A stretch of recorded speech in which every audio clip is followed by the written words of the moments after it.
जन्मजात लीडर। प्रकृति का सूक्ष्म रूप जो है वो आत्मा का सूक्ष्म रूप भी नारी है। अगर कोई कहा जाए, जैसे हम चावल लेने जाते हैं तो चम्मच से चक्की को निकाल के खाता है ना, उससे पता चल जाता है कि चावल कैसे होते हैं ना। तो अगर कोई पूछे भाई प्रकृति का सूक्ष्म रूप क्या है, प्राकृतिक रूप क्या है, तो नारी ही है।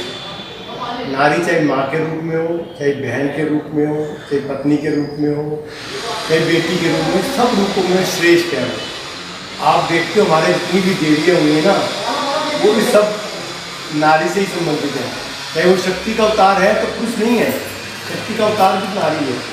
अगर धन संपदा का कोई अवतार है तो वो लक्ष्मी है, समझिए। और जो प्रलय का अवतार है चतुर्चंडिका है। तो कोई भी मतलब रूप है, सरस्वती शिक्षा जिसे ज्ञान कहते हैं, जो परमात्मा का दूसरा रूप है ज्ञान, उसका भी जो देवी है वो भी सरस्वती माँ प्रकृति है। कहने का तात्पर्य है प्रकृति अपने आप में सक्षम भी है और पूर्ण भी है और श्रेष्ठ भी है और सुंदर भी है और ममता में भी है, करुणा में भी है, दयावान भी है, त्याग करने वाली भी है। और अगर वो अपनी उसके आ जाए ताकत में तो कहीं तक जाने को वो सक्षम है। जो पुरुष हिम्मत हार जाता है जहाँ, उसके बाद नारी की हिम्मत शुरू होती है। मैंने देखा है खूब पुरुषों को, जहाँ वो हार जाते हैं ना, उसके बाद नारी बीड़ा उठाते कि मैं अब आगे काम मैं संभालूंगी। तो आप किसी भी रूप में कम नहीं हो। और हम जो ये काम कर रहे हैं ना, ये सिर्फ एक अवेयरनेस का प्रोग्राम है, कमाई का प्रोग्राम नहीं है। कमाई के तो बहुत प्रोग्राम कर रहे हैं, दुकान खोल रहे हैं, कोई कुछ बेच रहा है, कोई मिट्टी बेच रहा है, कोई कुछ भी कर रहा है ना। तो उसमें नारियाँ भी बहुत चीज से लगता है, ये नहीं कर रही। लेकिन हमारा मानना ये है कि जब तक नारी बीड़ा नहीं उठाएगी ना, तब तक इस धरती का भला होने वाला है। आज संसार का जो रूप बन गया वो सिर्फ और सिर्फ हमारे जो दिशा निर्देश थे ना, उनका गलत पालन करने से हो गया। जो धर्म पैदा हुए, जो धर्म खड़े हुए, या जो धर्मों का निर्माण हुआ, धर्म जितने भी खड़े हुए वो सारे के सारे कल्याण करने के लिए हुए थे।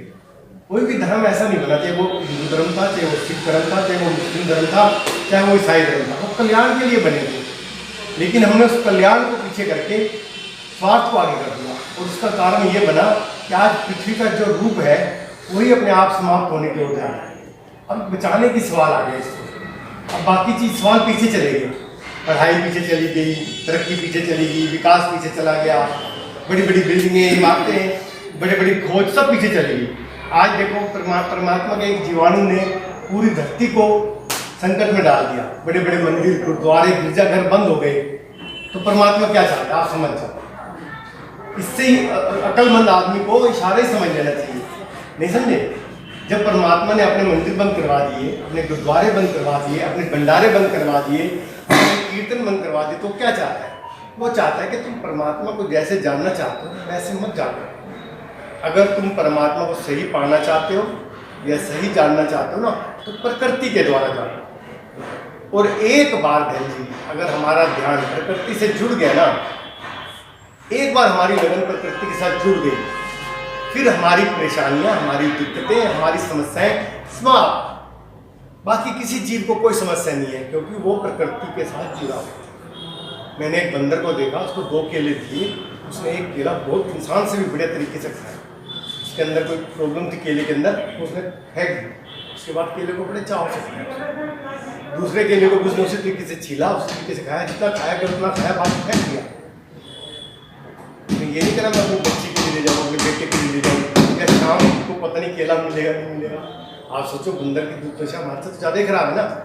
वो भी, उसको भी भगवान ने सब कुछ सोचने का तरीका दिया है। बच्चे कैसे पाल जाते हैं, बच्चे कैसे संभाले जाते हैं, सब कुछ दिया है।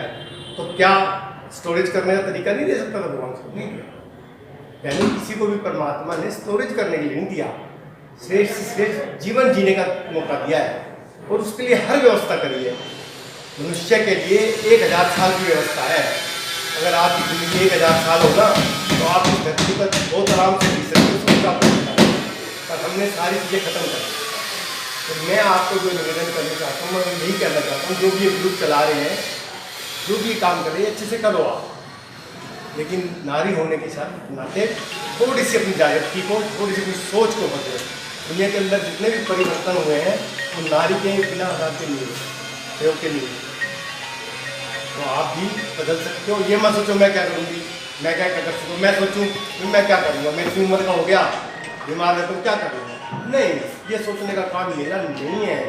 परमात्मा ने अगर मुझे सुबह दी है तो वो कुछ ना कुछ करने के लिए दी है। एक भी दिन मेरे को अगर परमात्मा ने दिया है तो जीवन जीने के लिए दिया है, ना कि वेस्ट करने के लिए। मैं कल की सोच के आज अपना खराब कर लूँ, ये कोई बुद्धिमत्ता नहीं। तो आप भी ये मत सोचो कल क्या होगा, ये सोचो मैं आज अपने आप को कैसे बेहतर बना सकती हूँ। और उसका एकमात्र तरीका है प्रकृति। किसी भी तरीके से आप प्रकृति से जुड़ जाओ, पेड़ लगाओ, जन्मदिन पे पेड़ बांटो, किसी जीव को कुछ खिलाओ। ये तो आपकी अपनी सोच है कि आप प्रकृति की कैसे सेवा करोगे। जब आप एक तरफ हो जाओगे ना जी, तो सारे रास्ते और खुल जाएंगे अपने पास।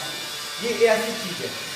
परमात्मा का सिस्टम क्या है कि ज्ञान की तुम एक चाबी लगा दो, समझिए ना, तो भगवान सारा कुछ आपके हाथ में दे देगा। चलिए भैया अब तक तुम्हें जो करना ज्ञान के लिए कहीं भटकने की, कहीं जाने की, कहीं आने की। हमारी आत्मा, हमारी परमात्मा, हमारा भगवान, हमारी ज्ञान सब कुछ इसी शरीर के अंदर है। बस हमें अपनी चाबी लगाने की जरूरत है। तो आप चाबी लगाओ, प्रकृति के साथ जुड़कर ये काम करो। आपका जीवन मैं गारंटी लेता हूँ 15%, 20% और लोगों से बेहतर हो जाएगा। यही हमारा प्रयास है कि हम इस धरती पर अपना भी, अपने परिवार का भी और आसपास के लोगों का भी जीवन कुछ बेहतर करके जाए। ठीक है, जीरो से जीरो की यात्रा है, इसको खूबसूरत बनाना है। तो प्रकृति माँ के भक्त बनो। भक्त बनने के लिए इसलिए कहते हैं कि भक्त बन जाते हैं ना हम, फिर हम किसी का ना बुरा सोचते हैं, ना बुरा करते हैं, ना बुरा देखते हैं, ना बुरा बोलते हैं। जो रोकता है तो वो बोलता है तो उसको रोकते हैं, क्योंकि हमारे जो संस्कार है, हमारे जो पालन पोषण हुआ ना, वो भक्ति के उसमें इर्द गिर्द हुआ है। तो ये चीज़ें हमारे ऊपर बहुत ज़्यादा हावी है। इसलिए हम भक्त बनने के लिए आपको निवेदन करते हैं। हम किसी को अपने पीछे लगाने की कोई प्रक्रिया नहीं है। मेरे पीछे लगोगे फिर भ्रम पैदा हो जाएगा। मेरे चेले या मैं आपका चेला बनूँ या मैं गुरु बनूँ या मैं कहूँ मैं विद्वान हूँ, नहीं, मैं भी आपकी तरह एक सही यात्री हूँ। एक बस में हम बैठे हैं, नहीं समझे, एक ड्राइवर भगवान इसको चला रहा है, नहीं समझे, हम यात्री है। हमने उस यात्रा को सुंदर नाच के बनाता है, तो प्रवचन दे के बनाता है, तो मैं भी वैसे प्रयास कर रहा हूँ यात्रा को सुंदर बनाने का। तो आप भी उसी यात्री हो, उसको सुंदर बनाओ। God bless you.